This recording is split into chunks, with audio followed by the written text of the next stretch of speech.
Naam, Mwenyezi Mungu alipotuumbia miti, mimea, ametuwekea siri kubwa, si chakula tu peke yake, bali hata kutatua changamoto mbalimbali zinazotusumbua.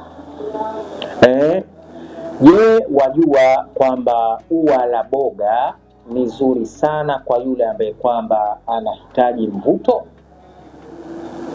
Kuna watu leo wanahangaika, hawana mvuto. Maana yake hawaolewi, wamekaa tu, miaka inakatika, watu wakija kuleta barua hawarudi tena, au wewe mwanamume unapeleka barua, unapata majibu ya karaha katika jambo ambalo kwamba unataka kuoa. Tunasema tu katika ua la boga kuna siri kubwa. Chukua ua linatokana na mti wa mboga, lianike, lisange, twange, upate unga wake.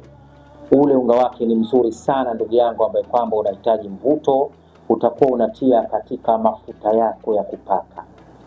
Ule unga tia katika mafuta yako ya kupaka, losheni ama mafuta yoyote, na mafuta hayo utakuwa unatumia kupaka kwa muda wa siku 41. Wallahi kwa muujiza wa mti huu ambao kwamba Mungu nao ameupa vitu vingi kabisa, wewe ambaye unahitaji mvuto utaona mabadiliko makubwa kabisa.